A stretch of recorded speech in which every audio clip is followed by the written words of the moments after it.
Hoy día lo que les quiero compartir lleva por título Venid en pos de mí. Así se va a llamar el mensaje. Ahora, si a usted no le gusta el nombre, usted después lo cambia ahí en sus notas de apunte, pero así yo le puse, ¿ya? Venid en pos de mí. Y vamos a leer un versículo, un texto en nuestras Biblias que está en Mateo 4, 18 al 20. Mateo 4, 18 al 20.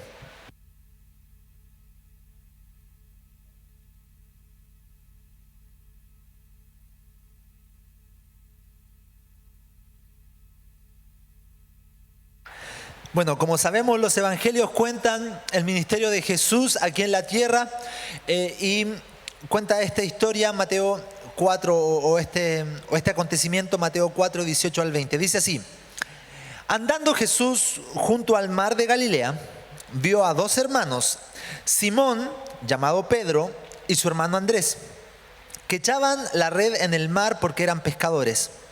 Y les dijo: venid en pos de mí, y os haré pescadores de hombres. Ellos entonces, dejando al instante las redes, lo siguieron. Amén. Vamos a orar. Padre, gracias por este momento. Nosotros declaramos que nuestro cuerpo, nuestra alma, nuestros pensamientos, nuestra mente, nuestras emociones se sujetan al Espíritu, a tu Espíritu Santo, Señor, y toda distracción y cansancio se va de nuestras vidas en el nombre de Jesús, y declaramos que tú eres lo más importante en este lugar. Gracias por la palabra que vamos a recibir. Amén y amén. Bueno, ustedes saben de que el llamamiento que Jesús le hizo a sus discípulos es un llamamiento constante para nuestras vidas, ¿sí? Esto que dice en el versículo 19, venid en pos de mí y os haré pescadores de hombres, no es específicamente para Andrés y para Pedro, sino que para todos nosotros. Es un llamamiento constante y es uno de los aspectos o de los puntos del propósito eterno de Dios, que es a través de su iglesia predicar el evangelio para que muchas más personas lleguen al conocimiento de la verdad que es Jesús. Amén. Entonces, a través de esto a través de este llamamiento nosotros tornamos nuestra vida al Señor, y nuestra vida como hijos de Dios o seguidores de Jesucristo, usted me puede confirmar esto, es como una prueba de capacidades, ¿verdad? Está llena de obstáculos. A esos obstáculos, a esas dificultades, nosotros le llamamos pruebas. Nosotros hemos aprendido de que hay cosas que ocurren en nuestra vida y el Señor las permite para que Él se glorifique en nuestra vida, como estábamos cantando, que Él se glorifique en nuestra debilidad. Pero también hay otras circunstancias difíciles en nuestra vida que es por causa de nuestras decisiones. Y hemos aprendido de que en esas circunstancias Dios no tiene la culpa, ¿sí? Si es que usted cruza la calle sin mirar para los dos lados y lo atropellan, no es que Dios quiso que lo atropellaran. Es que usted no miró y no cruzó la calle con cuidado, ¿sí? De eso estaba hablando, de las situaciones difíciles en nuestra vida. A esas situaciones difíciles, como les dije, les llamamos pruebas. Y mientras nosotros vamos en pos de Él, como Él nos manda, más nos parecemos a nuestro Señor Jesús. Recuerden que nosotros, al momento de entregar nuestra vida a Cristo, ya estamos en Él. Y como dice el apóstol Pablo, ya no vivo yo, mas Cristo vive en mí. Entonces nuestra vieja naturaleza ya está muerta y ahora nacemos a una nueva realidad. Pero muchas veces lo que cambia en nuestro interior automáticamente es nuestro espíritu, pero nuestra alma y nuestro cuerpo está en una constante transformación. Y es por eso que de pronto yo reacciono mal, es por eso que de repente el cuerpo no acompaña al espíritu y hay enfermedades, etc. Pero, sin embargo, Cristo comienza a ser vivo en nosotros, a vivir en nosotros, y a través de eso pasamos esos obstáculos de manera más rápida. La buena noticia es que, a diferencia de las pruebas terrenales que de pronto, no sé si usted ha competido o si usted es deportista, pero hay, o incluso los estudiantes, de pronto hay algunas pruebas que se dan una vez en la vida y si te fue mal y no hay oportunidad de repararla. Hay algunas competencias de que te preparaste, si es que eres deportista, o algún campeonato, si es que juegas en algún equipo y jugaste la final y la perdiste y ya lamentablemente no puedes jugarla de nuevo. A diferencia de estas pruebas o de estos desafíos terrenales, si nosotros no pasamos alguna prueba en el Señor, tenemos la oportunidad de intentarlo una y otra vez hasta conseguirlo, porque nuevas son las misericordias de Dios para nuestras vidas todos los días. Amén. Dile al que está al lado: Dios tiene una misericordia nueva para tu vida todos los días. Hay una frase que me encanta, que es una frase de una amiga diseñadora que dice: qué hermoso es despertar y estrenar nuevas misericordias. Una misericordia nueva del Señor cada día. Qué lindo es despertar y saber: wow, Señor, ahora se puede volver a intentar. Amén. En ti, Señor, lo vamos a hacer. Las pruebas o momentos difíciles en nuestra vida nos permiten reaccionar y ver e identificar lo que está en nuestro interior que tiene que ser modificado. Eso es lo más importante. Cuando hay momentos en tu vida difíciles, y lo hemos repetido constantemente, y este es uno de mis banderas de predicaciones, que saber de que todos los momentos en nuestra vida difíciles, circunstancias, pruebas, donde se tiene que reflejar nuestro carácter, solamente refleja lo que hay en nuestro interior. Y muchas veces lo que hay en el interior agrada y otras veces lo que hay en nuestro interior nos desagrada. Pero cuando vemos que en nuestro interior algo nos desagrada, es porque el Espíritu Santo lo está mostrando para que nosotros lo saquemos. ¿Sí?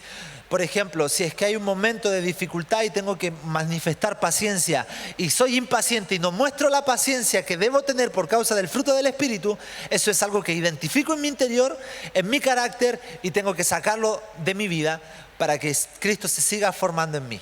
¿Sí?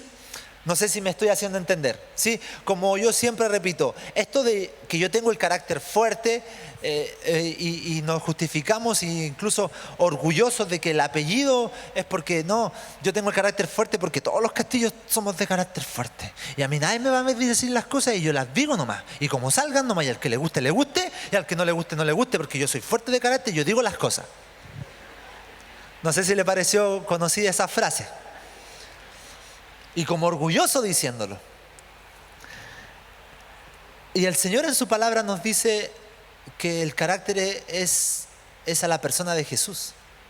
Que su carácter tiene que crecer en nuestra vida. Entonces, si usted tiene un carácter fuerte y se jacta de eso, usted tiene que arrepentirse de eso y decir: yo tengo el carácter de Cristo. Y yo digo las cosas pero en amor, pero con sabiduría. Porque el carácter de Cristo se manifiesta a través del fruto del Espíritu Santo. Y el Espíritu Santo hay amor, hay paz, hay paciencia, hay benignidad, hay bondad, hay fe, templanza, mansedumbre, dominio propio. Eso no voy a predicar, sí, voy a predicar de otra cosa, no, pero solamente los momentos difíciles reflejan lo que hay en nuestro interior. Momentos felices, momentos tristes, momentos de acción, momentos complicados, momentos tranquilos. Todos esos momentos tenemos en nuestra vida cristiana. Es por eso que cuando tengo el privilegio de hablar con personas que no han entregado su vida a Cristo, yo les digo: no les estoy pintando de que su vida va a ser sobre flores y usted va a levitar por la vida. No, van a haber dificultades, sí. Van a haber situaciones difíciles, sí, pero en Cristo hay solución. Cristo es la esperanza para la humanidad. Y si vemos en la Biblia se basa de personas viviendo en fe y enfrentando todas estas situaciones que Dios ponía delante de ellos, y también que las circunstancias por sus propias decisiones se les presentaba en sus vidas delante de ellos, frente a ellos. Por ejemplo, David frente a Goliat, Moisés frente al faraón, Noé frente a todas las instrucciones que Dios les daba para creer en esta inmensa barca con animales, con el agua en todos lados. Job frente a la dependencia constante de Dios y a los ataques de las demás personas. Abraham frente a las promesas de Dios. Los discípulos frente a todas las circunstancias que estaban ocurriendo en ese tiempo. Y específicamente Pedro. Pedro yo creo que tuvo que lidiar frente a todas las demás anteriores que les conté. Uno de mis personajes favoritos de la Biblia, dejando de lado obviamente a lo más importante que es Jesús, es Pedro. Pedro era un discípulo que realmente, si es que aprendemos de su vida, vamos a obtener mucho. Y hoy día vamos a aprender de este discípulo que es Pedro. Pedro era una caja de sorpresas. ¿Cómo se dice? Una caja de Pandora, dicen. Una caja de sorpresas. Uno abría y no sabía qué iba a aparecer en ese momento. Y nosotros vamos a ver en este tiempo que tenemos. Carlitos, si me pones el tiempo, por favor, para estar ahí. Déjalo en 12 minutos, por favor. Toda la gente ahí, 12 minutos, pastor. Ya, gracias. Vamos a ver que Pedro, a través de la vida de Pedro, nos vamos a dar cuenta que somos bien parecidos a él.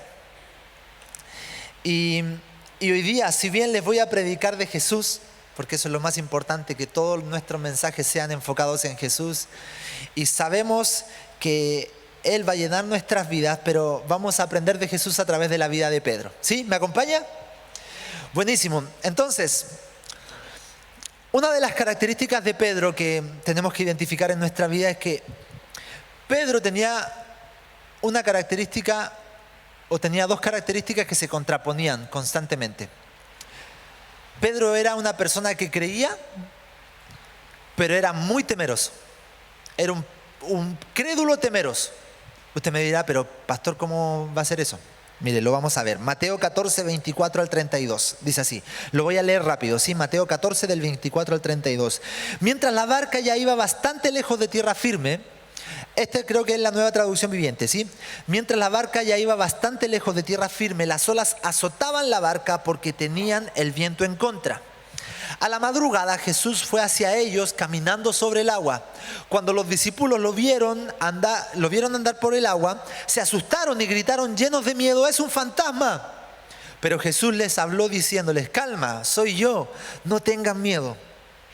Y aquí aparece nuestro personaje, Pedro, dice. Entonces Pedro le respondió: Señor, si eres tú, ordena que yo vaya hasta ti sobre el agua. Ven, dijo Jesús. Pedro entonces bajó de la barca y comenzó a caminar sobre el agua en dirección a Jesús. Pero al notar la fuerza del viento, tuvo miedo y comenzaba a hundirse y gritó: ¡sálvame, Señor! Al momento Jesús lo tomó de la mano y le dijo: ¡qué poca fe tienes! ¿Por qué dudaste? En cuanto subieron a la barca, se calmó el viento. Entonces los que estaban en la barca se pusieron de rodillas delante de Jesús y le dijeron: en verdad, tú eres el Hijo de Dios. Si usted lee esta historia así nomás a la pasada, yo creo que usted no obtiene la riqueza de esta historia. Yo le animo a hacer un ejercicio de cuando lea estas historias, usted póngase ahí. Sea parte de esta historia. Sea parte de lo que el Señor hizo y de lo que estaban viviendo los discípulos. ¿Quién ha ido al puerto a ver a las focas en una balsa? ¿Sí? Panorama ariqueño. O sea, cuando uno lleva las visitas, ¿a dónde la lleva? ¿Al morro? ¿A la playa? ¿A comer pescado al puerto? Y después al morro otra vez. ¿No es cierto? Y a la Corazones, pero está cerrada. Sí. Entonces, no sé si usted ha visto que de repente uno está ahí en la balsa o en el bote y cuando hay poquitas olas, pero uno igual, si es que tiende a marearse, es como: oye, ¿qué onda? Y cuando viene una ola un poco más grande, es como que, oye, esto se va a destruir. Imagínense el viento que ocurría en ese momento. Que estaba el viento muy fuerte, el mar muy fuerte, y de pronto ver a alguien caminando por el agua. Obviamente uno dice: el fantasma, la novia de Azapa se apareció. ¿Sí? Entonces, Ahí en ese momento, los discípulos estaban ahí, Jesús les dice, yo soy, no tengan miedo, soy yo. En ese momento yo creo que todos diríamos, oye Jesús, qué genial, pero muy pocos reaccionarían como reaccionó Pedro, de decir, a ver, si eres tú Jesús, yo igual quiero caminar. Entonces imagínense la vida y la actitud de Pedro, cómo tenía esa iniciativa que muy pocas personas tenían. Porque vuelvo a repetir, si fuera yo, miro, quedo sorprendido por la habilidad de mi Señor de caminar por el agua, pero nunca se me hubiese ocurrido decir, a ver, si es que tú puedes, yo también puedo, Señor. A ver, si eres tú, déjame caminar. Jesús lo manda a caminar y ahí Pedro, todo valiente, yo me imagino ahí en Pedro en la barca y los discípulos, buena Pedro, vas a caminar por el agua, y le hacían así masajito y Pedro ahí preparado, está en la barca, empieza a caminar y se da cuenta que ya en su vida no había control, se da cuenta del mar, del viento, de las olas y empieza a tener miedo. Es increíble cómo de un momento a otro pasó de una valentía absoluta y un descaro pero absoluto de decirle, Jesús, si eres tú yo voy, a estar realmente sumergido literalmente en el mar, pero también lleno de miedo. Porque Jesús le dice ahí, Pedro, ¿por qué tienes poca fe? ¿Por qué dudaste? Y antes de eso dice, Pedro al notar la fuerza del viento tuvo miedo y comenzó a hundirse. Muchas veces, amados hermanos, en nuestra vida no solamente debemos creerle a Dios, porque si vemos el inicio de Pedro fue espectacular, pero al final tuvo que realmente gritarle a Dios, o sea, a Jesús, Jesús, sálvame. No solamente tenemos que creerle a Dios, sino que debemos ser valientes, amados hermanos. Y hoy más que nunca, en este tiempo, la valentía es un atributo que muy pocas personas tienen. Porque el sistema de este mundo te obliga a ser cobarde. Y nosotros al momento de encontrarnos con Jesús debemos ser personas que con valentía absoluta. Todo lo que Dios le ha pedido a sus hijos a lo largo de la historia tenía que hacerse con valentía.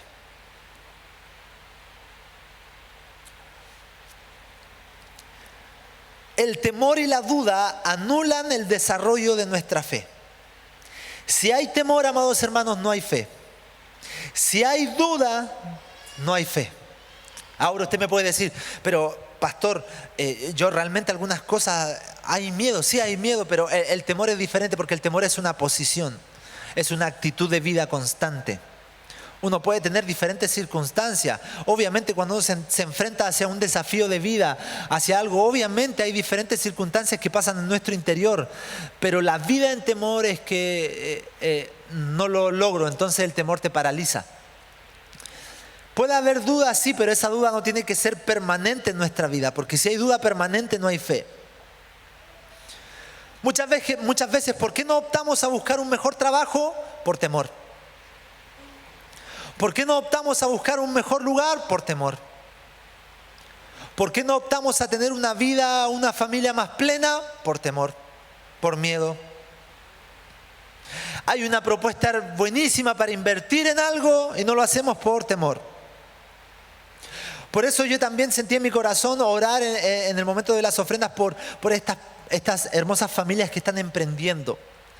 Porque emprender es algo que te llena de valentía. O sea, en realidad, emprender es para valientes. Uno tiene que estar lleno de valentía para emprender. Entonces, en nuestra vida debemos sacar el temor, debemos sacar la duda y debemos declarar, Señor, a ver, si tú me llamaste, yo voy a caminar por el agua y voy a llegar hacia ti. No me va a importar lo que esté pasando. Porque yo sé, a través de la vida de Pedro, que si miro para el lado me voy a empezar a hundir. Entonces mis ojos los voy a poner en ti. Amados hermanos, pero si es que yo estoy caminando y se provoca algo en mi interior, también tenemos la confianza que nuestro Padre bueno va a estar siempre ahí para extendernos la mano, como Jesús le dijo a Pedro.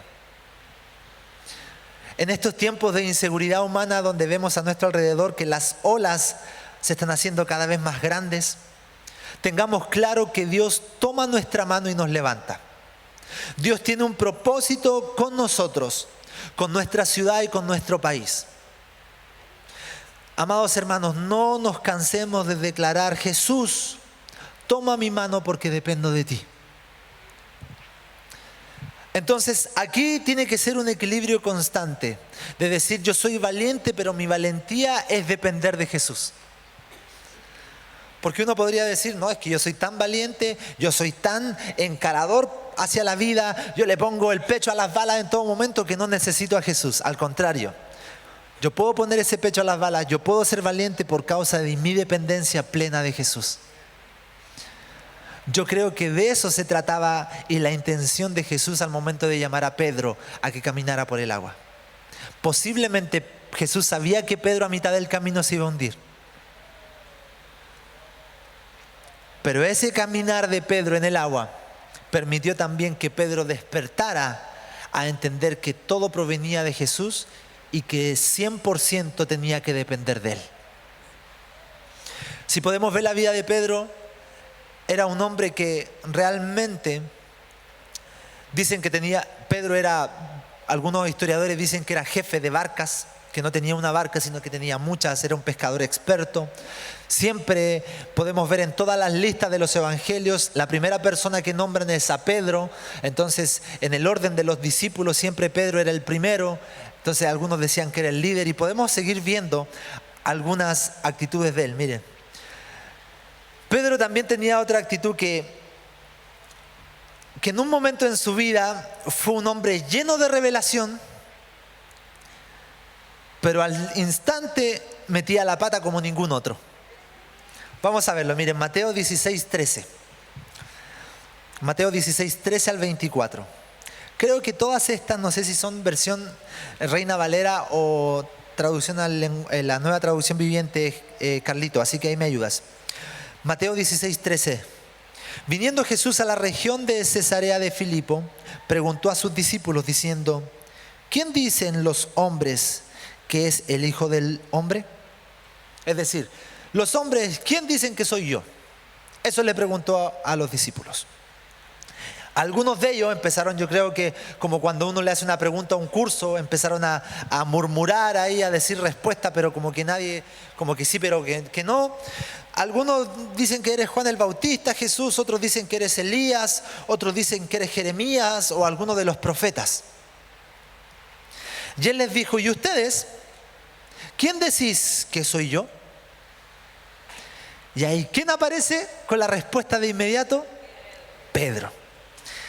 Simón Pedro dijo: tú eres el Cristo, el Hijo del Dios viviente. Metámonos en la historia de nuevo. Yo me imagino que ahí estaban hablando y obviamente Pedro sacó la voz y le dijo: tú eres el Cristo, el Hijo del Dios viviente. Y todos los discípulos, me imagino, sus amigos: oye, buena Pedro, buena. Y Pedro así como que: no es por nada. Gracias. Porque después Jesús le responde: bienaventurado eres. Dice: bienaventurado eres, Simón, hijo de Jonás, porque no te lo reveló carne ni sangre, sino mi Padre que está en los cielos. Y después de eso, imagínense, yo creo que en ese momento cuando Jesús le dijo eso a Pedro, Pedro dijo: listo, esto es un ascenso, pero es como cuando el jefe te llama a la oficina y te da un ascenso. O sea, de aquí yo no me muevo. De verdad, me imagino que su corazón estaba así, de que su maestro lo haya honrado públicamente, etc. Y después dice: y también te digo que tú eres Pedro y sobre esta roca edificaré mi iglesia. No sobre Pedro, sino que sobre la revelación que tenía Pedro. Edificaré mi iglesia y las puertas del Hades no prevalecerán contra ella. Y después le dice: y a ti te daré las llaves del reino de los cielos. Y todo lo que atares en la tierra será atado en los cielos, y todo lo que desatares en la tierra será desatado en los cielos. En ese momento yo me imagino a Pedro que estaba en un poder del Señor, así. Dijo: no me toquen, por favor. No, ustedes no son dignos de tal persona que soy yo por esta revelación que tuve. No, no sé si lo hizo así, pero no sale en la Biblia, estoy inventando eso. Pero miren qué pasa después. El mismo texto, versículo 20 de Mateo 16. Entonces mandó a sus discípulos que a nadie dijesen que él era Jesús el Cristo. Desde entonces Jesús comenzó a declarar a sus discípulos que le era necesario ir a Jerusalén y padecer mucho de los, ¿qué dice ahí? Y padecer mucho de los ancianos, de los principales sacerdotes y de los escribas, y ser muerto y resucitar al tercer día. O sea, les contó la película completa a sus discípulos. Yo tengo que ir allá, yo necesito que me traten mal por causa del propósito mayor de lo que fui enviado a esta tierra, que las personas me traten mal, voy a morir y voy a resucitar al tercer día. Entonces Pedro, yo me imagino como estaba allá en la confianza de que, oye, la chunté a la primera, aquí vengo con el remate, le dijo, tomándolo aparte, Jesús, por favor, ven. Comenzó a reconvenirle diciendo, Señor, ten compasión de ti. En ninguna manera esto te acontezca. En otro lado le dijo, Señor, ¿qué nos está hablando? O sea, date cuenta. Eso no tiene que pasarte a ti. No es conveniente que vivas eso. ¿Cómo vas a hacer eso? Pero él, volviéndose, dijo a Pedro, miren, quítate de delante de mí, Satanás. Me eres tropiezo, porque no pones la mira en las cosas de Dios, sino en la de los hombres. Pedro, sobre tu revelación yo edificaré mi iglesia, bienaventurado eres, porque no te lo reveló carne ni sangre. Apártate de mí, Satanás, porque eres piedra de tropiezo para mí. En el mismo texto, quítate delante de mí, le dijo. Entonces Jesús dijo a sus discípulos, si alguno quiere venir en pos de mí, niéguese a sí mismo y tome su cruz y sígame. En nuestra vida muchas veces puede ocurrir eso. Y es por eso es tan importante lo que Jesús le dice a Pedro y a sus discípulos, pero principalmente a Pedro, es que no has puesto tu mirada en las cosas de arriba. Amados hermanos, los únicos tiempos de revelación o las únicas instancias donde vamos a tener revelación y una revelación constante para nuestra vida que va a permanecer en el tiempo es cuando nuestra mirada está en lo de arriba. Nuestra mirada está en el plan supremo del Señor. Poner nuestra mirada en las cosas de arriba significa que las cosas de abajo van a ser transformadas. Muchas de esas cosas de abajo y todas las cosas de abajo van a perecer, y lo que nunca va a perecer son los proyectos y los planes de Dios para nosotros, para su iglesia, para las familias, para las personas, para las ciudades y para los países, para las naciones. No cometamos el error de seguir siendo guiados por las cosas de abajo. Esto nos va a hundir, esto nos va a paralizar y nos va a desenfocar. Amados hermanos, el príncipe de este mundo está como león rugiente buscando a quien devorar. Pero Jesús le dijo a sus discípulos, yo vencí al mundo.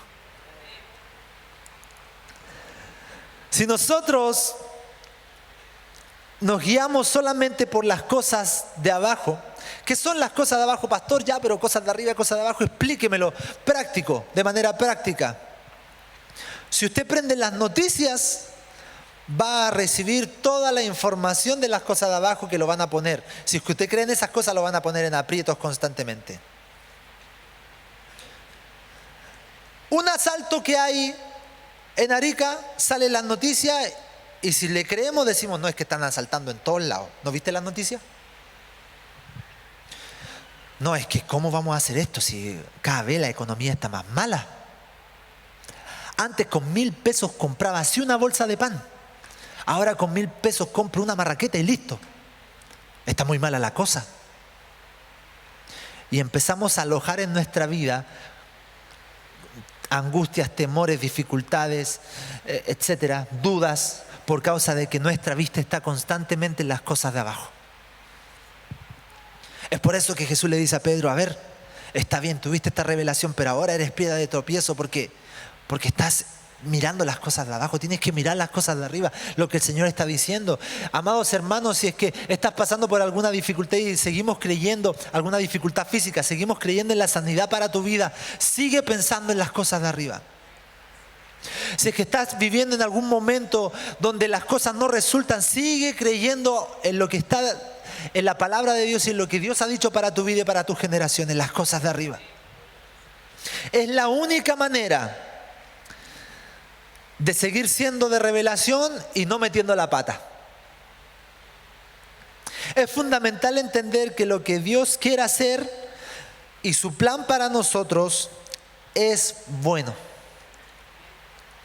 Estos planes son de bien y no de mal. Dios es siempre bueno, amados hermanos. Él ya entregó todo. Toda bendición ya nos fue dada.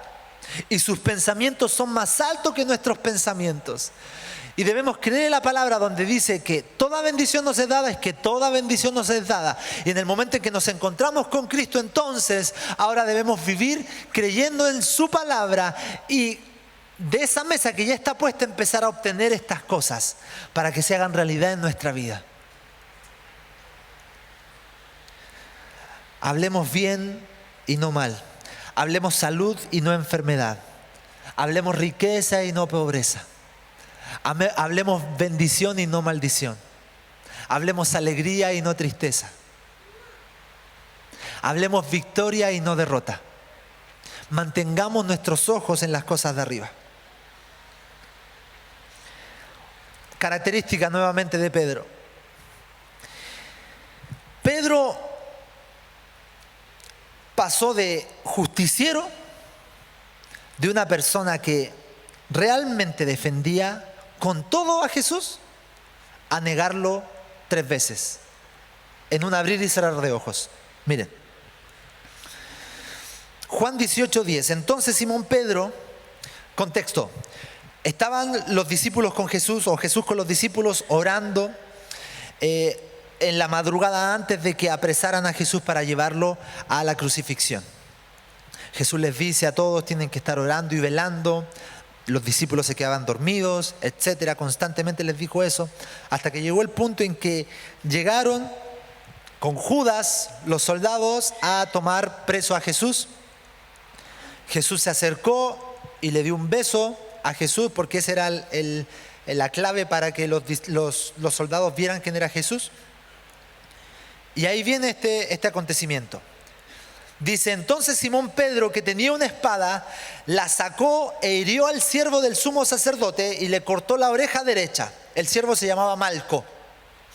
Estaban ahí, yo me imagino que los discípulos viendo, protegiendo a su maestro, los soldados acercándose a un momento intenso de lucha, de estar ahí, de que los soldados venían a apresar a Jesús, y viene Pedro y saca una espada que tiene y le corta la oreja para defender a su maestro. ¿Justificado? Sí, podríamos decir que sí. Jesús no se merecía eso. ¡Pum! Sacó la oreja. O sea, le cortó la oreja a Malco. Si lo vemos en los ojos humanos, oye, espectacular lo que hizo Pedro.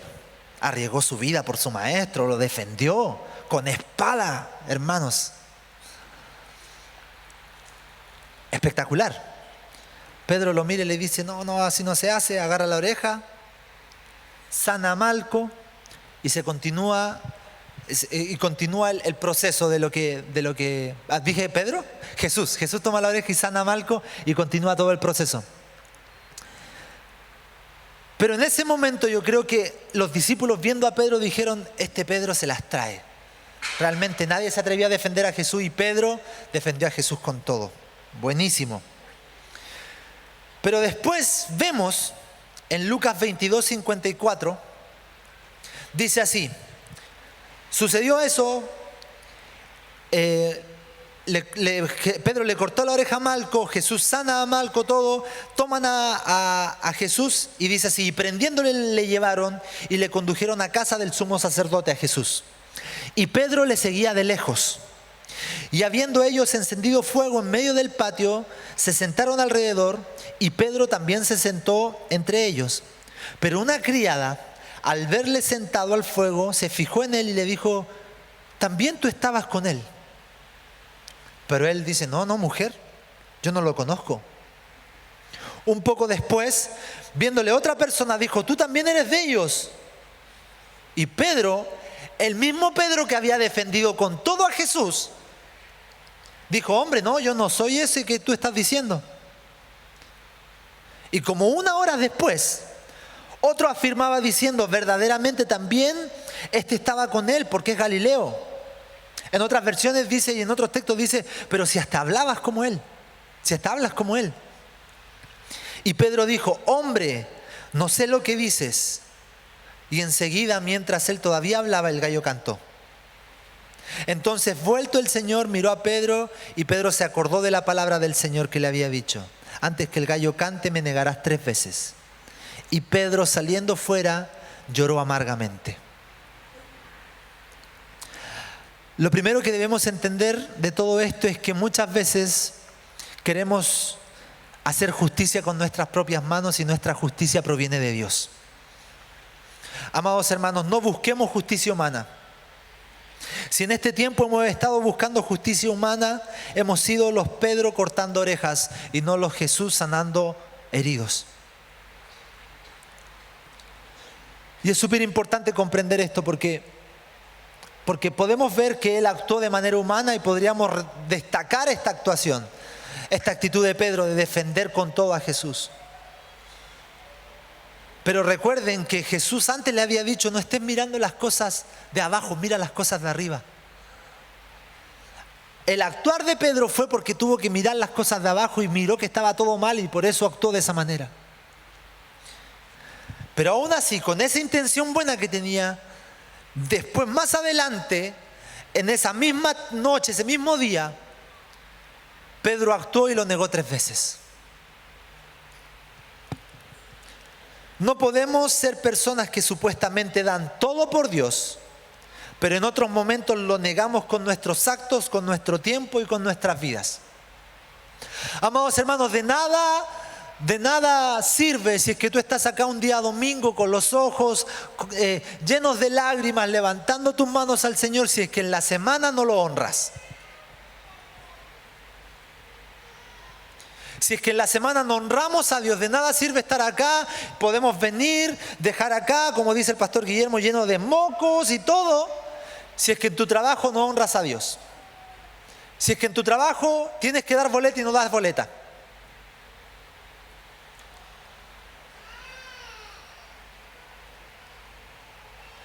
No sacamos nada, chicos, jóvenes, que estemos aquí honrando a Dios y después en la universidad copiamos, tratamos mal a los compañeros.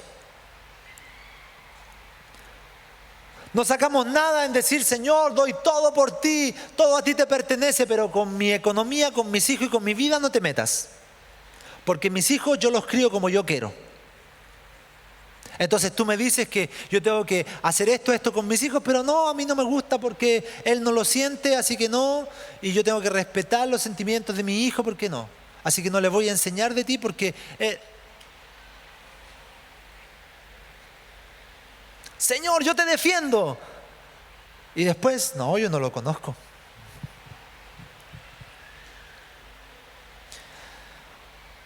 Vuelvo a repetir esto, no podemos ser personas que supuestamente demos todo por Dios, pero en otros momentos lo neguemos con nuestros actos, con nuestro tiempo, con nuestras vidas. No es que estoy ocupado, no es que qué van a decir, no es que no hay que ser tan religioso, entonces me doy estas licencias.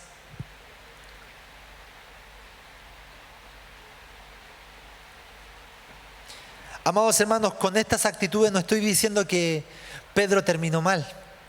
Al contrario, Pedro en su vida, aprendiendo con Jesús, constantemente tenía que morir. Tenía que reaccionar, recapacitar y verse confrontado a que la vieja naturaleza aún se asomaba de manera impetuosa en su vida.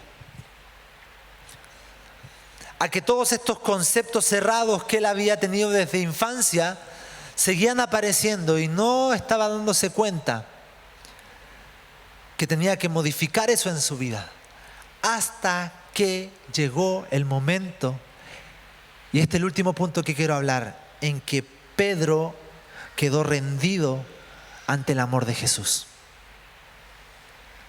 Juan 21, 15 al 17 dice esto. Cuando hubieron comido, Jesús dijo a Simón Pedro: Simón, hijo de Jonás, ¿me amas más que estos? Contexto. Después de la crucifixión de Jesús, Jesús resucita el tercer día. Todo eso había ocurrido, todo lo que contamos anteriormente. Pedro quedó mal, lo negó 3 veces, todos los discípulos escondiéndose porque había una persecución fuerte contra las personas que estaban con Jesús. Y después Jesús se encuentra con Pedro ya y le dice: a ver, Pedro, ven, tenemos que arreglar algunas cositas. Y ahí le dice, lo llamó, dice que Pedro volvió a pescar, volvió a su antigua vida a pescar. Jesús lo llama y le dice: ven, yo te voy a preparar un pescadito frito con pancito y vamos a conversar. Y ahí le dice: Pedro, ¿me amas más que estos? Le respondió: sí, Señor, tú sabes que te amo. Y él le dijo: apacienta mis corderos. Volvió a decirle la segunda vez: Simón, hijo de Jonás, ¿me amas? Pedro le respondió: sí, Señor, tú sabes que te amo. Y Jesús le dijo: entonces apacienta mis ovejas. Le dijo la tercera vez: Simón, hijo de Jonás, ¿me amas? Pedro se entristeció de lo que le dijese la tercera vez: ¿me amas? Y le respondió: Señor, tú sabes todo, tú sabes que te amo. Entonces Jesús le dijo: apacienta mis ovejas. Yo creo fielmente de que por qué le preguntó 3 veces es para restaurar las 3 veces que Pedro lo había negado.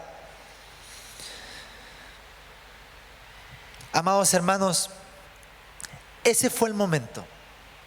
Yo creo que de ahí en adelante la vida de Pedro tuvo esta restauración que necesitaba, este cambio que necesitaba para todo lo que Dios había planeado para su vida y su ministerio se cumpliera. Amados hermanos, todos los días el Señor nos pregunta: hijo, hija, ¿tú me amas? En momentos críticos puede seguir saliendo nuestro antiguo hombre. Y eso es lo que tenemos que seguir cambiando y creyendo de que ya no vivo yo, más Cristo vive en mí.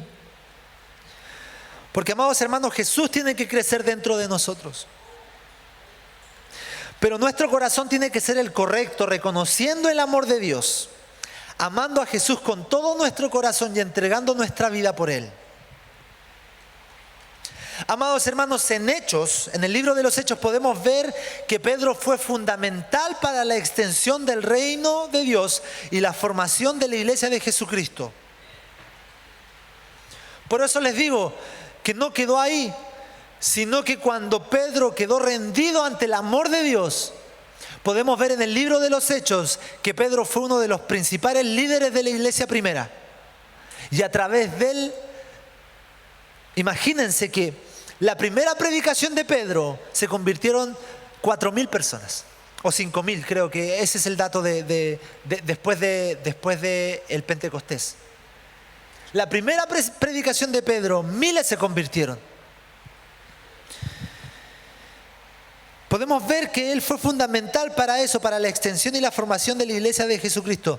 Al igual que Pedro, nosotros podemos ser el que transforme y traiga lo nuevo del cielo aquí en la tierra, amados hermanos. Siempre y cuando nosotros respondamos con una actitud correcta: Señor, yo te amo. Señor, yo te amo. Amados hermanos, vuelvo a repetir esto. Jesús te está diciendo: ven en pos de mí, porque yo te voy a hacer pescador de hombres. Jesús hoy te está preguntando: ¿me amas? ¿Cuál va a ser nuestra respuesta? Las 2 frases de Jesús que definen la vida de Pedro, amados hermanos, y también deben definir nuestras vidas, sorprendentemente es la primera frase que Jesús le dijo a Pedro y una de las últimas que le dijo a Pedro personalmente. La primera frase que Jesús le dijo a Pedro cuando lo conoció es esta: Pedro, ven en pos de mí y te haré pescador de hombres. Y la última frase que vemos en la Escritura que Jesús le dijo a Pedro personalmente es: apacienta mis ovejas. Esas dos frases son las que definen la vida de Pedro y la que también debe definir nuestra vida. Vamos en pos de Él y apacentamos las ovejas. De Pedro podemos ver que en la vida puede tener un vaivén de emociones, un sub y baja de situaciones, pero lo que nos define es su perfecta voluntad de amarlo a Él e ir en pos de Él, y de amar a los perdidos y a las demás personas, de ser pescador de hombres y de apacentar a las ovejas. Ese es uno de los grandes factores del propósito eterno de nuestro Señor. Lo más importante, amados hermanos, es amarlo a Él y amar a los demás. Es ir en pos de Él y apacentar a las ovejas. Amados hermanos, este es un llamado a que en este nuevo año le pidamos a Dios que encienda nuestro corazón, al igual como lo hizo con Pedro, que siga encendiendo nuestro corazón. Pero no solamente eso, sino que nosotros despertemos a que si ya está encendido, que el Señor nos ayude a mantener ese fuego encendido, como el apóstol Pablo le dijo a Timoteo. Mantengamos encendido ese fuego de amarlo a Él con todo el corazón y de amar a las demás personas.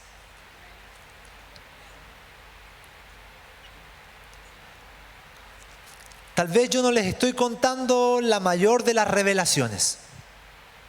Tal vez usted ya ha escuchado esto más de 10 veces. Pero tenemos que llegar al punto de que podamos despertar a esta realidad para que se haga tangible en nuestro entorno. Amemos a Dios con todo el corazón y amemos a las demás personas, para que más personas reciban del amor de Dios. Seamos como Pedro, ¿sí? Pero no solamente eso, sino que vivamos esa vida que tuvo Pedro, porque Pedro imitó a Jesús, al igual que Pablo. Pablo les dijo a sus discípulos: mírenme a mí y sean imitadores de mí como yo soy imitador del Señor. Jesús también le dijo a sus discípulos: todo lo que han visto de mí es porque yo estoy en el Padre y el Padre está en mí. Si ustedes quieren conocer al Padre, conózcanme a mí. Amén. Buenísimo, póngase de pie y denle un fuerte aplauso al Señor.